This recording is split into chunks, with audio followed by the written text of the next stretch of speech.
dia punya komando gitu ya.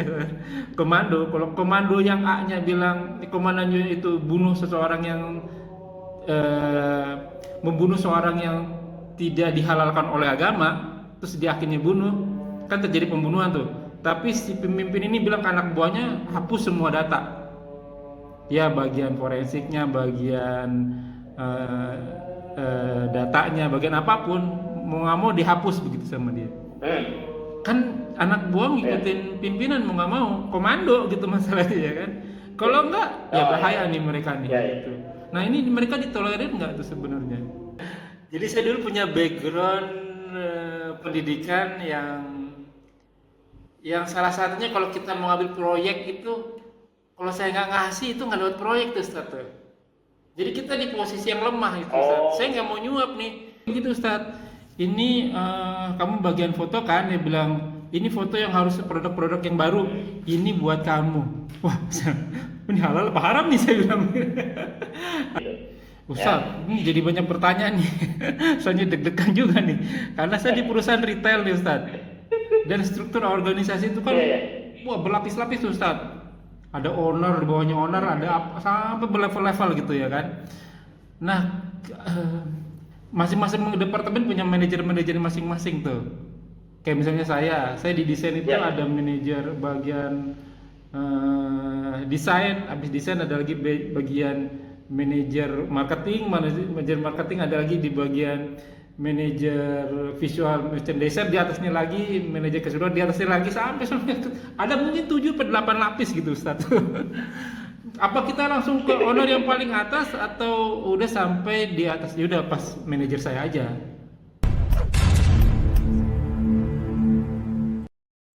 La ilaha illallah Muhammadun Rasulullah. Assalamualaikum warahmatullahi wabarakatuh. Waalaikumsalam warahmatullahi wabarakatuh. Bismillah walhamdulillah wassalatu wassalamu ala rasulillah ala nabiyina Muhammadin wa ala alihi washabihi wa man wala ila yaumil qiyamah wa la hawla wa la quwwata illa billah. Auzubillahi minasyaitonir rajim min hamzihi wa nafthihi wa nafthihi. Bismillahirrahmanirrahim. Walladzi arsala rasulahu bil huda wa dinil haqq liyudhhirahu ala dini kulli walau karihal musyrikun. Alhamdulillah nahmadu wa nasta'inu wa nastaghfiru wa na'udzu billahi min shururi anfusina wa sayyiati a'malina may yahdihillahu fala mudilla lahu wa may yudlil fala hadiya lahu. Asyhadu an la ilaha illallah wa asyhadu anna Muhammadan abduhu wa rasuluhu la nabiyya ba'da. Rabbi shrah li sadri wa yassir li amri wa hlul 'uqdatam min lisani yafqahu qawli. Alhamdulillahirabbil alamin. Segala puji bagi Allah Tuhan semesta alam yang senantiasa memberikan kita nikmat iman, nikmat Islam, nikmat panjang umur, nikmat sehat walafiat, nikmat beribadah, nikmat talibul ilmi, nikmat memiliki saudara seiman, nikmat mendapatkan waktu-waktu yang potensial. Salah satunya kita masih diberi kesempatan untuk kita kajian kali ini. Salawat serta salam tak lupa kita aturkan kepada junjungan kita Nabiina wa Rasulina Muhammad sallallahu alaihi wasallam beserta keluarga dan sahabatnya sekalian, dan kita umatnya hingga akhir zaman. Ya, semoga kita mendapatkan syafaat dari beliau, amin amin ya rabbal alamin. Ya fillah, kita masih bertemu kembali di channel Mengaji bekerjasama dengan Mahadar Ilmu, dipandu oleh Ustadz kita Ustadz Teguh Ashar. Alhamdulillah kita masih membahas kitab Bulughul Maram karya Al-Hafiz Ibnu Hajar Asqalani, masuk ke dalam nomor hadis 627. Tamam, kajian kami juga dipandu oleh Al-Mukarram Al-Ustadz Teguh Ashar. Semoga beliau selalu diberi kesehatan, diberi kekuatan, diberi kemurahan rezeki dan dimudahkan segala urusannya. Selanjutnya mari sama-sama kita simak kajian kita kali ini. Bila ada pertanyaan seperti biasa ditanyakan di kolom komentar, dan insya Allah akan ditanyakan berkesempatan dan waktu tertentu. Semoga berguna bagi warung filah selaku talibul ilmi, penuntut ilmu, wabil khusus al-fakir, dan kepada gurunda tafadhol maskuro. Assalamualaikum warahmatullahi wabarakatuh. Wassalamualaikum. Alhamdulillah wassalatu wassalamu ala Rasulillah nabiyyina Muhammadin wa ala alihi wa sahbihi wa mawala ila yaumil qiyamah wa la hawla wa la quwwata illa billah amma ba'd. Yang saya cintai kepada Allah tabaraka wa taala, para ibu iman, hafizallahu taala, semoga Allah senantiasa menjaga beliau. Kemudian para pemirsa sekalian yang ada di channel Belajar kita semuanya, kita masuk ke hadis 627 ini. قال الحافظ ابن حجر العسقلاني رحمه الله تعالى ونفعنا الله به وبعلومه في الدارين آمين. وعن عمرو بن شعيب, dan dari Amr bin Shu'aib an abihi dari bapaknya, an jaddihi dari kakeknya, radhiyallahu anhu. Kalau kita perhatikan di sini kalimatnya dari Amr bin Shu'aib, dari bapaknya, dari kakeknya. Jadi ini silsilah keluarga ya. Ya. Nah. Ini mengajarkan kepada kita bahwasanya mereka para pendahulu kita itu perhatian betul dengan ilmu ya, sampai menurunkan riwayat atau ilmu kepada keturunannya. Ini dari kakek kepada bapak, dari bapak kepada anak. Yang mana kakeknya tersebut adalah salah seorang dari sahabat Nabi Sallallahu Alaihi Wasallam. Ya. Kemudian dia mengatakan qala Rasulullah Sallallahu Alaihi Wasallam, Rasulullah Sallallahu Alaihi Wasallam bersabda, "Tukhadhu shadaqatul muslimin ala miyahihim." Diambillah zakat orang muslim itu di tempat mereka memberi minum ternak mereka. Rawahu Ahmad wa Abi Dawud aydan la tukhadhu shadaqatuhum illa fi durihim. Dinyatakan hadis riwayat menurut Abu Dawud juga disebutkan itu dikatakan la tukhadhu shadaqatuhum illa fi durihim. Janganlah dipungut kecuali dalam perkampungan mereka. Hadis ini kalau kita perhatikan ya secara letterlux itu seakan-akan bahwasanya zakat itu dipungut dari tempat memberi minum ternak, atau zakat ternak itu diambil daripada tempat mereka di kampung mereka, di tempat memberi minum ternak mereka. Ini menunjukkan sebenarnya kita memutlakkan bahwasanya pengambilan zakat itu memang harus di tempat tersebut. Akan tetapi lebih baiknya adalah di tempat tersebut dikarenakan apa? Menghindari berbagai macam adanya tambahan-tambahan untuk si pemungut. Jadi kalau misalkan dia di luar daripada tempat atau perkampungannya, biasanya ada ongkos kirim, ada ongkos pungut dan sebagainya. Makanya di riwayat Abu Dawud itu disebutkan janganlah dipungut kecuali dalam perkampungan mereka. Para ulama menyebutkan di sini dikhawatirkan adanya yatlubu ziyadah, si pemungut itu minta tambahan bagi yang dipungut.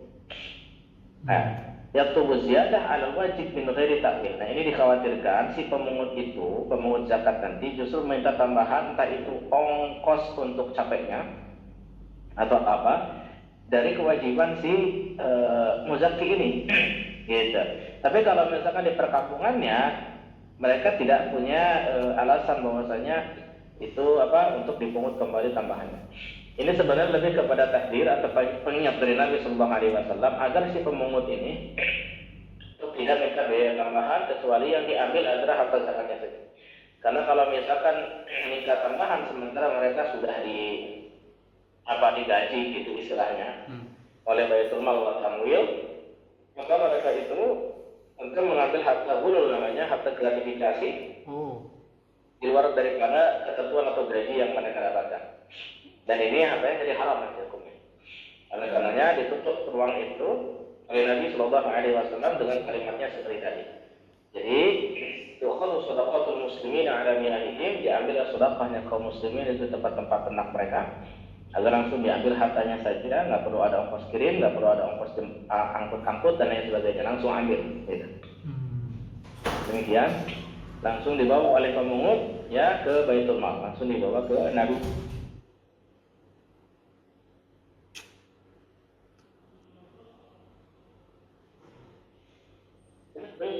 Harusnya tidak.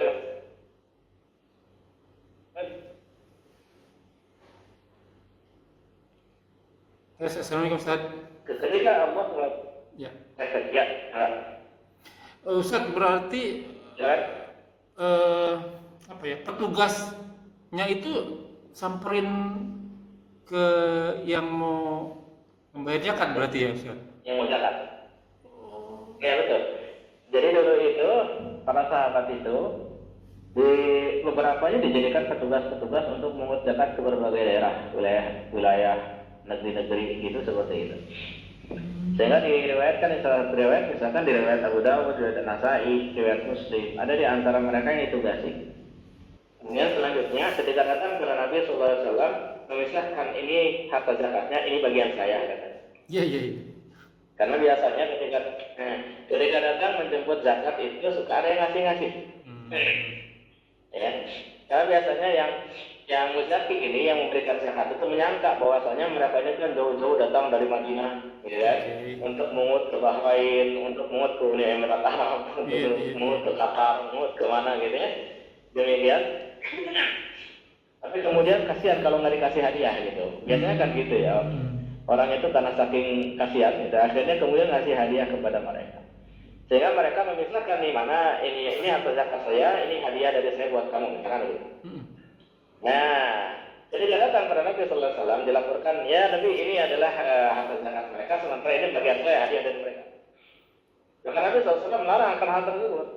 Dan itu bagian dari harta gulul di luar gaji mereka. Gitu. Jadi zaman dulu udah ada gratifikasi Ustaz. Zaman dulu udah ada gratifikasi. Ada seperti itu. Maka Nabi SAW melarang dan menutup selatan hal tersebut. Melarang sampai menyebutkan bahwasanya la yaqbalullahu salata ahadikum idza ahdatha hatta yatawadda'a wala sadaqatin min ghulurin. Allah tidak menerima salat di antara salah seorang di antara kalian ketika dia berhadas sampai dia berwudu, dan Allah tidak menerima sedekah di antara kalian dari harta gulul, harta gratifikasi. Jadi mereka yang petugas zakat ini kan amilin ini yang ditugasi oleh negara untuk memungut zakat, mengelolanya, membagikannya dan lain sebagainya. Itu sudah digaji dengan harta zakat itu sendiri 1/8. Ya, 1/8 dari harta zakat itu untuk menggaji seluruh amilin. Itu hak mereka. Nah, ketika sudah ditentukan seperti itu, nggak boleh bagi mereka ambil hadiah-hadiah dalam proses pemungutan zakat. Gitu. Begitu pula dalam kehidupan kita sehari-hari. Nah, kalau kita sudah ditentukan gajinya oleh sebuah pimpinan, seorang pimpinan, entah itu pimpinan yayasan, entah itu perusahaan dan sebagainya, tips-tips seperti itu jangan gulul di luar gaji kita. Oleh karenanya kita perlu minta persetujuan pimpinan. Dalam hal ini adalah misalkan kita bekerja di resto, misalkan seorang bekerja di resto, ya kan biasanya suka dikasih tips tuh, betul. Sama yang beli, ya kan. Sementara mereka dia sudah digaji gitu. Nah ini harus tergulung gratifikasi, nggak boleh dalam Islam. Kecuali kalau misalkan regulasi di perusahaan atau di restonya tersebut mengatakan secara tegas dalam aturan mereka. Kata pimpinan mengatakan silakan kalau ada tips-tips seperti itu terima saja. Itu bagian daripada yang diizinkan oleh kami. Kalau seperti itu maka silakan, boleh. Itu bukan gratifikasi lagi. Artinya pihak perusahaan sudah mengizinkan, owner sudah mengizinkan, di luar gaji mereka mendapatkan tips. Nah, ASN juga sama. Kalau pimpinan tidak mengizinkan, dikasih kue itu oleh, katakanlah guru misalkan, guru dikasih kue misalkan, dia sudah dapat gaji, kasih kue oleh wali murid. Kasih kue oleh wali murid, ini nggak boleh diterima kecuali kalau pimpinan membolehkan. Maka dalam masalah ini itu kebijakan yang dibuat oleh pimpinan, aturan-aturan dibuat oleh pimpinan ini tentunya berpengaruh terhadap penerimaan daripada hadiah-hadiah seperti itu di luar gaji. Jadi bagaimana kalau misalkan ada tips seperti itu sementara perusahaan tidak mengatur secara formal melalui regulasinya, atau nggak ada secara tertulis atau nggak ada secara lisan dari pimpinan akan kebolehan mengambilnya, maka kita minta izin ke pimpinan. Ya, misalkan, Pak saya dikasih hadiah, boleh nggak saya pakai, saya ambil atau saya manfaatkan hadiah tersebut? Maka kemudian dia bilang, nggak apa-apa, kamu ambil. Ya udah, alhamdulillah. Gitu. Itu. Karena izinnya ada di mereka.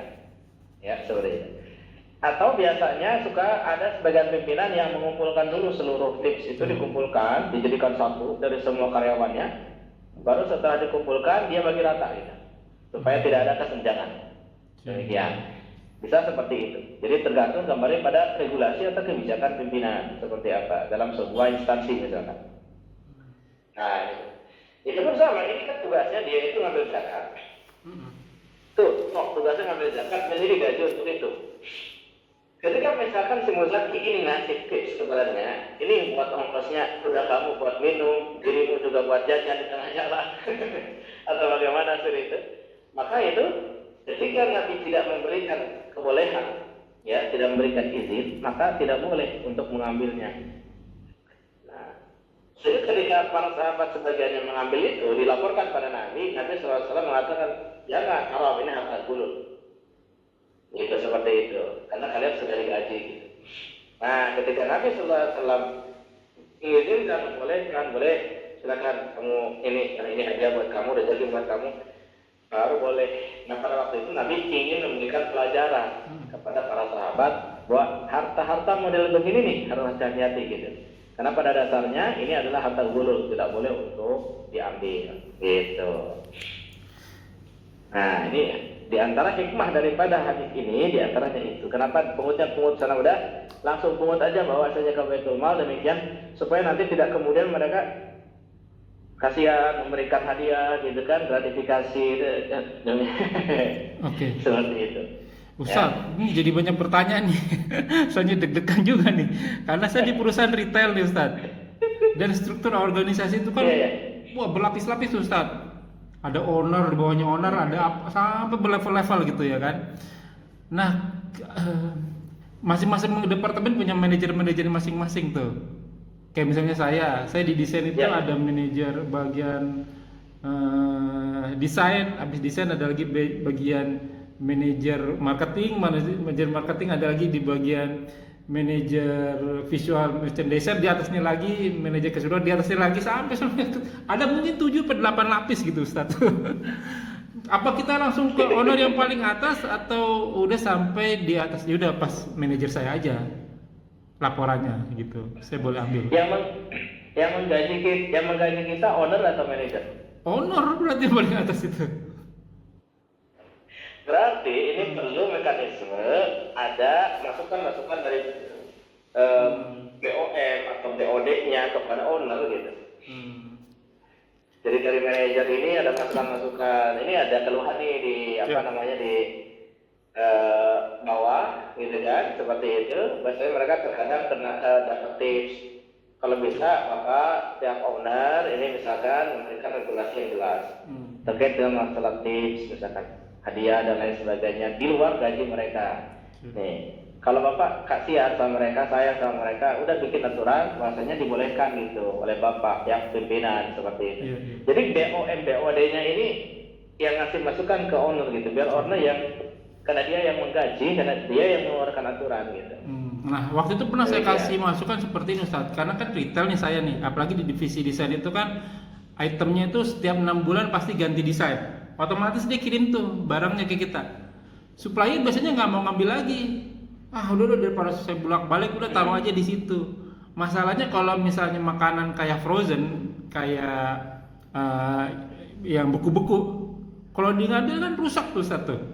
Saya pernah ngomong sama di bagian saya yang paling atas, istilahnya sir, kalau bisa ini semua dikumpulin, kan kita punya ini Ustaz, kita punya di perusahaan kami itu punya kayak macam kantin.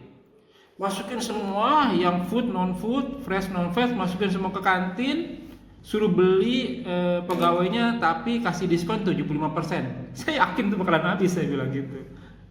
Kan pasti kita beras pasti beli, telur beli, air beli, sabun segala macam pasti beli semua. Saya bilang dikumpulin kayak begitu, taruh di kantin, kasih diskon 75%, 80% habis tuh pasti saya bilang. Cuman ya nggak didengar. Ya akhirnya ya. Itu tips dari itu. Kenapa Ustaz? Tips dari supplier itu. Kenapa Ustaz? Itu tips dari supplier aja. Sebenarnya bukan tips, dia malas ngambil karena kan supplier itu dia naruh kayak misalnya kalau di Indonesia itu kayak Alfamart berbagai cabang tuh. Di Jakarta ada beberapa cabang. Kalau misalnya setiap itu dia ngasih kan capek dia ngabisin. Ya udah taruh aja di situ karena mungkin di perusahaannya si supplier itu udah termasuk yang istilahnya barang bakalan emang dibuang lah istilahnya gitu.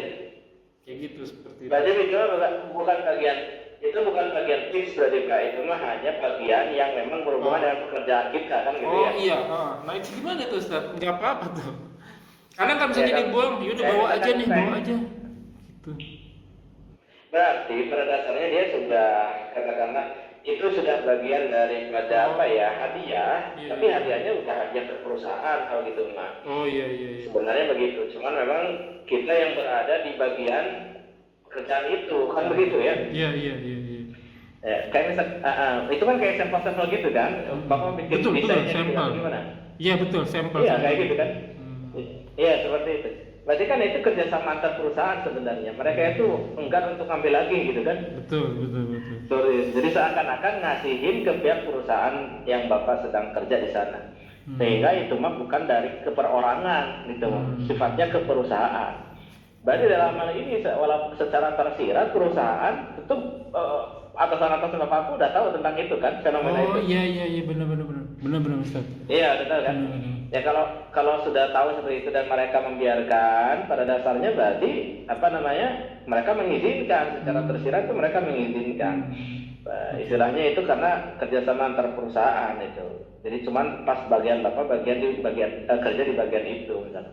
Makanya demikian bukan termasuk tips. Ya boleh untuk dimanfaatkan gitu. Ya benar juga Ustaz. Saya pernah juga kayak begitu Ustaz. Ini kamu bagian foto kan, dia bilang ini foto yang harus produk-produk yang baru. Ini buat kamu. Wah, ini halal apa haram nih saya bilang. Akhirnya emang kita nggak berani ambil jadinya. Nah kalau secara khusus kepada person, kepada Itu nggak boleh, akun ya, dan sebagainya, itu mah jangan. Tapi kalau misalkan memang dia itu ngirim sampel karena atas nama perusahaan kepada perusahaan yang lain, sementara perusahaan jasa untuk bikin desainnya atau apa segala macam, maka itu mah berarti antar perusahaan. Kalau antar perusahaan ini kebijakan regulasi perusahaan, kalau perusahaan yang membiarkan dan membolehkan ya berarti secara tersirat itu udah boleh. Oke. Itu bukan tips berarti. Oke Ustaz, sebelum pertanyaan kedua, tadi nasibnya sahabat yang membagikan ini punya saya itu gimana tuh Ustaz? Akhirnya nggak dikasih atau kena hukuman atau gimana tuh? Nggak diambil. Oh. Jadi dikembalikan, malah maksudnya ya hadiah yang didapatkan tersebut, gratifikasi tersebut itu dikembalikan akhirnya.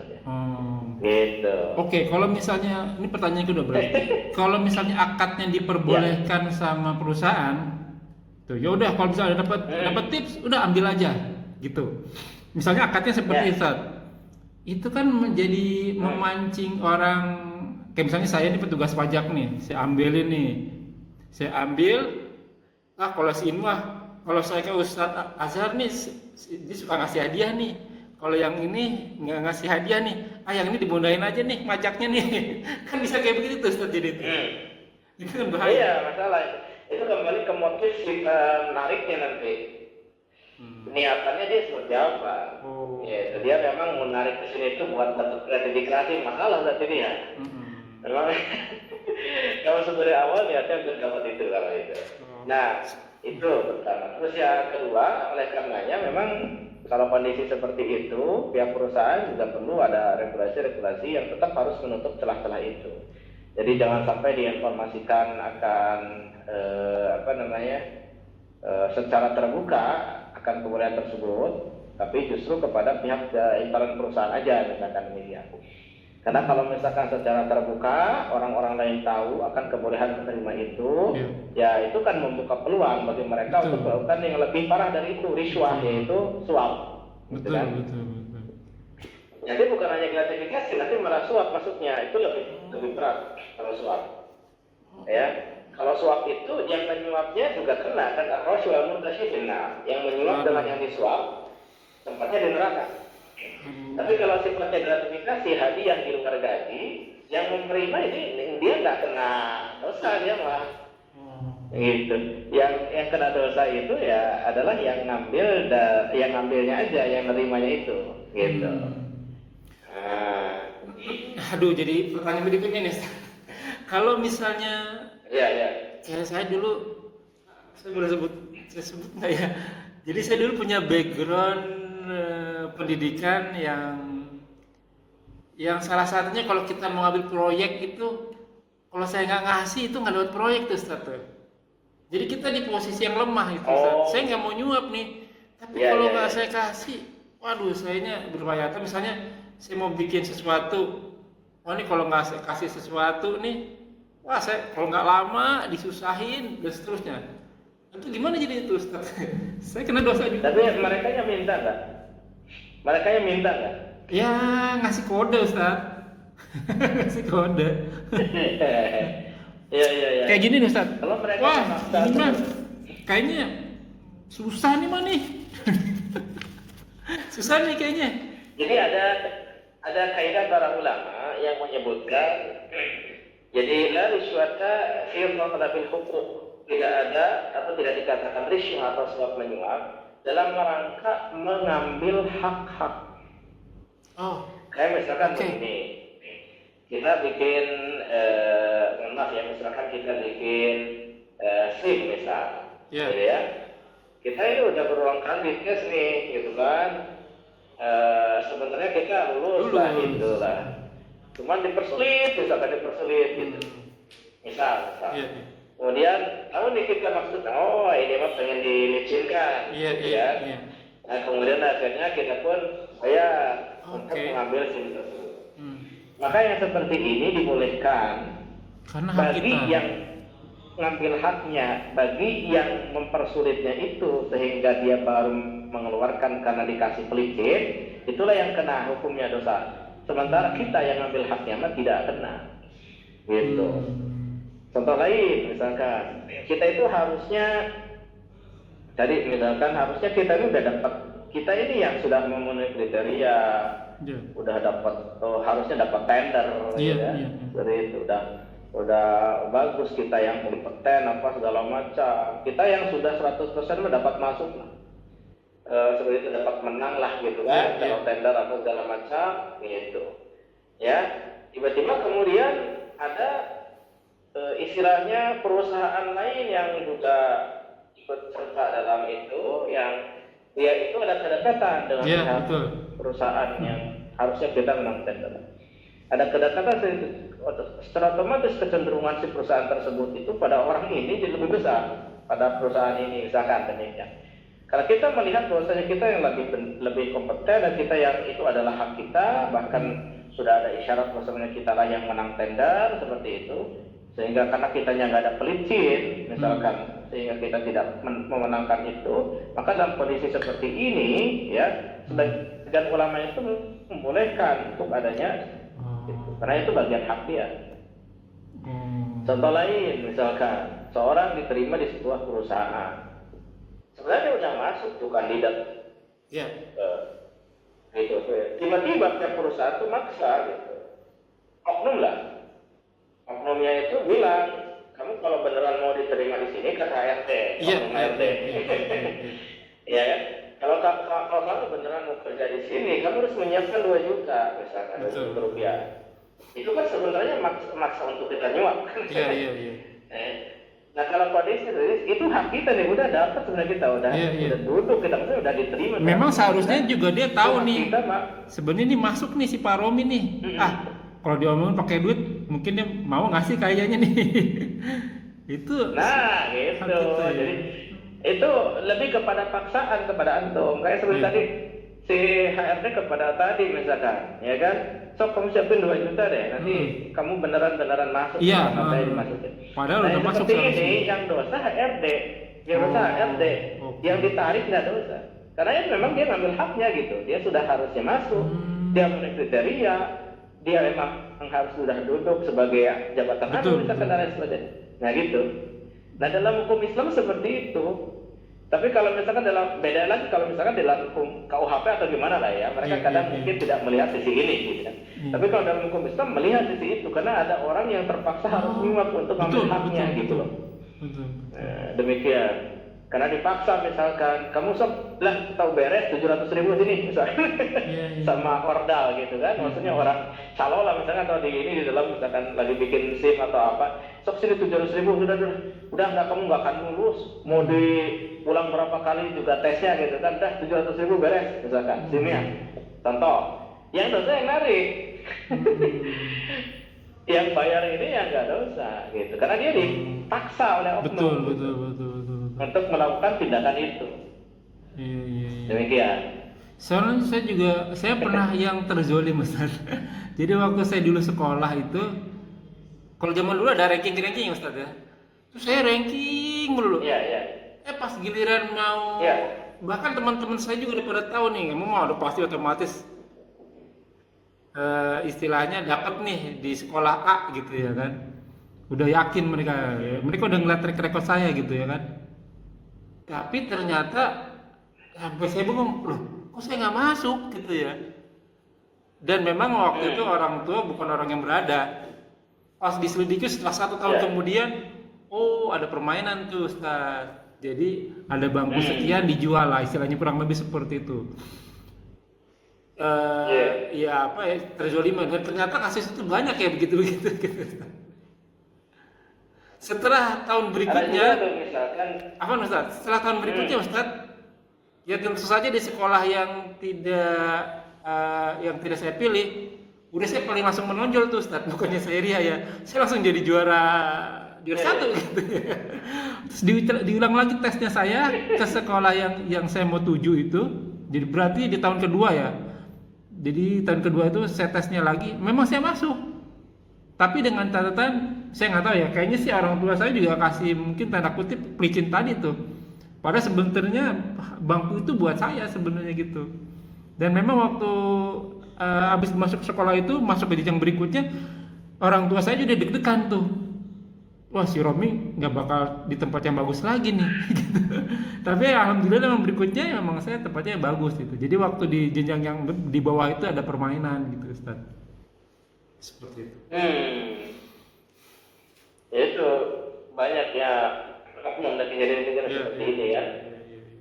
Maka nih sebagian fuqaha, sebagian ahli fikih itu Pak, ketika ada pemimpin, misalkan ada pemimpin yang buruk, ada pemimpin yang baik. Maksudnya calon pemimpin gitu ya. Calon pemimpin yang buruk ini Pak, dia itu jor-joran dengan serangan fajar. Ya, oke. Dia dengan cara teman tuh. Ya, dia melakukan serangan fajar misalkan, gitu ya. Dia ngasih 50.000 per kepala misalkan, supaya dia dipilih jadi pemimpin. Tapi pemimpin buruk ini, pemimpin fasik misalkan, calon pemimpin yang fasik. Nah, calon pemimpin yang baik ini Pak, menurut sebagian fuqaha, dia harus lebih jor-joran, 100.000 dia kalau bisa ngasih supaya menang. Oke. Oh, oke. Karena sebenarnya bagian daripada riswah sia-sia. Betul saya pernah dengar itu. Riswah sia-sia Pak, ini riswah dalam politik kan? Iya. Itu suap juga kan sebenarnya. Betul. Cuman menurut sebagian ahli fikih Pak, langkah yang diambil oleh orang yang calon pemimpin yang baik ini dalam rangka menutup celah supaya bukan pemimpin yang buruk yang memimpin, itu. Ini langkah riswahnya ini ditolerir Pak. Gitu. Sampai seperti itu. Ya. Demikian. Artinya memang hal-hal seperti ini butuh pengkajian supaya tidak kemudian bermudahan dalam menjustifikasi. Iya, jangan terlalu terleks gitu ya Ustaz ya. Dalam memvonis. Betul, dalam memvonis, menjustifikasi itu butuh pengkajian dulu. Jadi enggak. Nah, ini kalau dalam hukum Islam lah ya. Saya tidak bicara tentang hukum KUHP dan sebagainya enggak. Iya. Nah, cuma dalam hukum Islam itu kan banyak pertimbangan, banyak segala macam, banyak sudut-sudut gitu. Artinya tidak kemudian asal-asalan dalam artian ini hukum Allah tahu kondisi-kondisi setiap orang itu kan tidak selalu normal gitu. Setiap kaum itu tidak selalu normal. Ada kaum yang memang di sana banyak orang jahatnya dibandingkan orang baiknya kan gitu. Ada di sana kaum banyak orang baiknya, orang jahatnya tidak terlalu banyak. Ya artinya nanti kemudian fleksibel gitu. Sesuai dengan kaidah-kaidah tanpa harus kemudian tidak bermudahan dalam vonis justifikasi dan menjadi sesuatu yang terlalu rigid gitu, enggak. Jadi sangat fleksibel sekali untuk kemudian bisa mengakomodir untuk menutup kemafsadatan yang jauh lebih besar gitu. Kerusakan yang jauh lebih besar. Karena dalam kaidah kita itu darul mafasid muqaddamun ala jalbil masalih. Menutup kerusakan, menghilangkannya itu didahulukan dari ngambil maslahat. Jadi sekiranya akan terjadi mafsadat yang begitu besar, maka ditutup Pak. Ada yang namanya irtikabu akhafid dararain, mengambil dari dua bahaya itu bahaya yang paling ringan. Andai kata misalkan tadi pemimpin yang buruk tadi itu yang terpilih gara-gara dia melakukan serangan fajar Pak. akan terjadi kerusakan yang Betul. besar, yaitu eksploitasi, akan terjadi apalah, kezaliman yang lebih berat seperti itu, masyarakat malah makin sengsara gitu ya, dan lain sebagainya. Maka di sini justru calon pemimpin yang baik ini dituntut untuk bisa menang. Iya, betul. Gimana caranya? Dia dengan berbagai cara ya, Ustaz ya. Ya, betul. Untuk menutup kerusakan itu. Betul.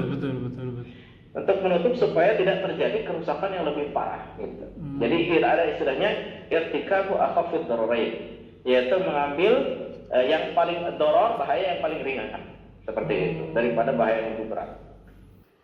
Dalam syariat kita itu begitu Pak. Jadi nggak kemudian saklek tanpa tanpa pertimbangan apa segala macam, enggak. Dilihat kondisi-kondisi, dilihat kecenderungan anomali yang terjadi seperti apa. Ini hukum ini dilihat ilatnya, sebab-sebabnya, sudut-sudutnya, segala macam. Nggak kemudian sesaklek yang kita kenal gitu. Jadi agama ini benar-benar mengakomodir sekali gitu. Oh, itu butuh kajian, butuh literatur, bacaan, butuh banyak referensi, banyak belajar Ustaz ya, baru bisa memutuskan gitu ya. Oke. Iya betul, makanya nggak mudah untuk memberikan fatwa itu nggak mudah. Itu butuh pengkajian yang mendalam gitu kan, kadang butuh musyawarah dengan berbagai pihak, dengan orang-orang ahli gitu kan, segala macam gitu. Tidak kemudian cuman awam ini kadang nggak paham sehingga langsung justifikasi orang awam gitu ya, langsung apa gitu. Ya, saya juga ini Ustaz karena di lingkungan banyak berbagai ras, antar golongan, agama gitu, dan saya kalau beribadah juga mengikuti pola Abu Bakar, ibadahnya tuh harus hati-hati gitu Ustaz. Tapi memang jadi langkah saya jadi pendek karena saya perlu belajar terus ya. Salah satunya ini Ustaz, saya saya sendiri sih memang subjektif ya, saya nggak mau masukin anak saya di tempat yang berstruktur, karena kalau di negeri kita yang berstruktur, kalau struktur atasnya itu nggak rapi, ini yang bawahnya bisa bahaya nih. Kan pernah kejadian tuh, gara-gara si pemimpin satu, anak buah mau nggak mau manipulasi data lah, manipulasi video lah, kan dia mau nggak mau masalahnya. Ya mudah-mudahan nggak ketahuan. Pas ketahuan nih kena semuanya nih. Karena kan seharusnya dia nggak bisa, ya gimana ya, si malakama kan bos saya gitu, pimpinan saya gitu. Itu yang anak buah begini gimana nih Ustaz, ditolerin kan? Jadi maksudnya nggak mau masukin ke yang berstruktur apa maksudnya? Ya misalnya apa ya, saya nggak mau sebut nama sebenarnya. Jadi kalau misalnya di perusahaan itu dia punya komando gitu ya, kalau komando yang A-nya bilang komandannya itu bunuh seseorang yang membunuh seorang yang tidak dihalalkan oleh agama, terus dia akhirnya bunuh, kan terjadi pembunuhan tuh.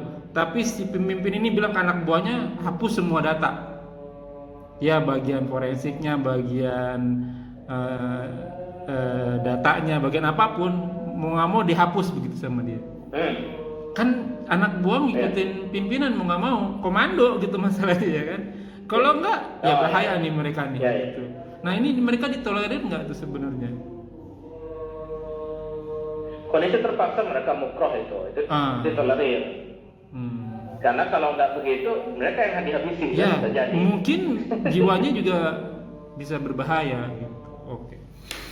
Iya makanya buat dirinya, buat keluarganya bahaya. Jadi ketika itu nyawanya terancam misalkan akan ada bahaya besar buat dirinya, maka yang seperti ini dia ditolerir. Itu dalam artian ketika dia melakukan pelanggaran seperti itu karena dipaksa oleh pimpinan, gitu kan? Yang mana itu berbahaya untuk dirinya kalau misalkan dia tidak mengikuti aturan itu, ada aturan pimpinan. Tapi pada saat yang sama dia juga memohon kepada Allah untuk dihindarkan dari orang-orang zalim seperti ini. Betul. Gitu ya. Nah, orang-orang mukroh seperti ini terpaksa karena rufi'at aqlam, diangkatlah pena tersebut. Di antaranya adalah orang-orang yang mukroh, terpaksa. Pena penulisan pencatatan amal itu di antaranya diangkat dari orang terpaksa. Seperti itu. Afwan Ustaz. Ya. Sebenarnya saya mau habisin, cuman saya jadi penasaran terus nih. Satu lagi pertanyaan Ustaz ya. Siap. Apa namanya? Padahal ini baru satu ayat ya, baru satu hadis. Ada bagian ini Ustadz, ada dia di satu komunitas, ada di sebuah perusahaan. Ini ya terus terang aja nih, semua dikasih amplop nih Ustadz nih di bawah lacinya nih. Padahal dia non muslim loh, dia cerita sama saya. Saya nggak mau ngambil nih Pak Mas Romi, dia bilang gitu. Cuman semua orang dikasih. Masalahnya kalau saya nggak diambil nih, nanti dia mikirnya kamu bakal cerita ya ke orang lain, bahwa kita bakalan dikasih, kan bahaya buat dia tuh. Dia kalau mau keluar dari pekerjaan itu juga nggak bisa. Kenapa? Kalau kamu keluar dari pekerjaan, pasti kamu cerita ke yang lain kan. Ini membahayakan teman-teman yang lain. Akhirnya memang dia baik, mau nggak mau saat itu amplopnya diambil. Walaupun akhirnya dia salurkan ke mana lah, pokoknya nggak buat di pribadi lah, buat panti jombo, buat yatim segala macam gitu. Masalahnya kan manusia kan lemah ya. Kalau tiap hari dapat terus lama-lama gede ya kan. Boleh kali diselipin satu. Nah itu gimana tuh? Kondisinya kayak begitu. Jadi kalau kondisi seperti itu ya, dia harusnya kembalikan itu. Karena khawatirnya justru ada madharat yang lebih besar. Ketika misalkan si pimpinan kena juga dia. Kena juga, iya. Karena menerima kan? Iya. Berarti madharatnya lebih besar justru kalau menerima. Satu, jelas kalau dimakan sendiri jadi haram. Kedua, madharat lebih besarnya adalah kena juga dia dari jaringan korupsi itu, gitu misalkan. Tapi kalau misalkan dia tidak terima kan, tinggal bilang aja, saya nggak akan cerita-cerita kok, udah lah. Yang penting saya nggak mau terima gitu. Ya, itu urusan Anda, Pak. Dengan yang lainnya, yang penting saya nggak mau ikut-ikutan, saya nggak mau terima. Penjahat mah nggak bisa digituin Pak kalau penjahat. Nggak percaya sama kamu Romi ini lagi. Susah juga gitu. Paling juga apa namanya? Dia kumpulkan tapi tidak dia gunakan. Iya. Dia kumpulkan, tidak dia gunakan, seperti itu. Kapan-kapan kena itu pimpinannya, dia kembalikan. Ini yang dikasihkan pada saya utuh, tidak saya sentuh karena saya hanya dipaksa untuk menerima ini. Gitu aja. Iya. Satu lagi nih Ustaz. Ini soalnya bahaya banget nih. Nih Ustaz, kalau yang tadi perusahaan itu udah oke, akadnya dibagi-bagi nih. Oke, boleh diambil dari siapa supplier tadi Ustaz, sampelnya gitu. Tapi waktu pembagian ada yang nggak adil Ustaz. Diambil dulu yang banyak, nanti sisanya kasih orang lain. Biasanya itu yang deket-deket sama circle 1 Ustaz tuh. Nanti sisanya baru orang lain. Atau dia ngambilnya banyak, misalnya ngambil sendus, orang lain dapat dikasih 1. Nanti dia bilang kan udah dapat semua. Ya saya 1, kamu pas sekerdus gitu. Gimana tuh sekerdus Ustaz? Itu nggak boleh, kayak gitu nggak boleh. Ya, tamak itu khawatirnya justru masuk ke gulul itu nanti. Berarti memang motifnya dia itu pengen untuk dapat itu, gitu kan? Jadi bukan memanfaatkan yang ada, tapi kalau itu mah justru mengambil melebihi dari yang seharusnya. Artinya mengambil mungkin hak orang lain yang seharusnya itu terbagi rata misalnya dengan yang lain. Nah ini masalah kalau yang seperti ini, emang teman ini mah gitu. Ya. Syukur Ustaz. Misalkan orang itu kan Gimana Ustaz? Ya kayak misalkan orang ini kan terdekat di suatu tempat yang tidak ada makanan kecuali adanya daging babi misalkan begitu ya. Iya. Maka faman ittara ghayra baghin wala 'adin fala itsma 'alaih. Kata Allah kalau memang madarat, enggak ada lagi jalan kecuali harus makan daging tersebut misalkan ghayra baghin, tanpa berlebihan wala 'adin, enggak perlu melampaui batas juga sampai dibekal gitu. Iya, dibekal. Ya, fala itsma 'alaih, maka tidak ada dosanya. Jadi lebih kepada untuk terjadinya sebuah pelanggaran karena terpaksa. Itu jangan sampai baghin wala adin, nggak boleh berlebihan, nggak boleh sampai melampaui batas. Secukupnya hidupnya untuk menunjang hidup itu aja. Nah. Jadi jangan sampai kemudian jalin babinya dibekal buat nanti dan saya nggak bisa. Itu teman namanya. Nah itu pun ketika ada yang namanya pemberian yang sifatnya di luar gaji. Oke. Iya. Harusnya dibagi secara rata. Betul. Dia pengen dapat bagian lebih banyak. Ini yang namanya baghin wala adin ini. Apa tuh Baghin bahasa? wala adin tuh ini. Artinya? Kelebihan dan lebih batas gitu. Apa Ustaz? Artinya? Artinya adalah yang berlebihan dan melampaui batas. Berlebihan dan melampaui batas. Oke. Oke, mungkin sampai di sini dulu Ustaz. Asal satu hadis pembahasannya hampir 1 jam. Ya gimana jazakumullahu, semoga apa yang kita bahas menjadi ladang amal buat kita, semoga majelis ini diberkahi, semoga apa yang kita kerjakan dan yang akan kita kerjakan diterima oleh Allah Subhanahu wa taala dan menjadi ladang amal-amal kita di akhirat kelak. Seperti biasa kita kutip firman Allah surat Al-Kahfi ayat 29, wa qul haq min rabbikum faman syaa'a falyu'min wa man syaa'a falyakfur. Semua yang benar datangnya dari Allah, barang siapa yang beriman silakan beriman, barang siapa yang kafir silakan kafir. Semua akan diminta tanggung jawabnya, semua ada expired date-nya, ada masa berlakunya. Kuluman aliyafan, semua akan binasa, dan sabda Rasul kita umur umatku tidak jauh dari 60 sampai 70 tahun saja, maka hisab pada diri kita sebelum kita dihisab olehnya. Semoga segala kesalahan kita dimaafkan, diampuni dan diganti dengan pahala yang berlipat ganda dengan kemahamurahannya. Wallahu a'lam bishawab. Kita tutup dengan kafaratul majelis. Subhanakallahumma bihamdika asyhadu an la ilaha illa anta astaghfiruka wa atubu ilaik. Wa akhiru da'wana walhamdulillahirabbil alamin. Wabillahi taufiq wal hidayah. Wassalamualaikum warahmatullahi wabarakatuh. Rabbana taqabbal minna innaka antas samiul alim. Syukran jazakallahu khair Ustaz. Udah malam nih Ustaz. Makasih Ustaz. La ilaha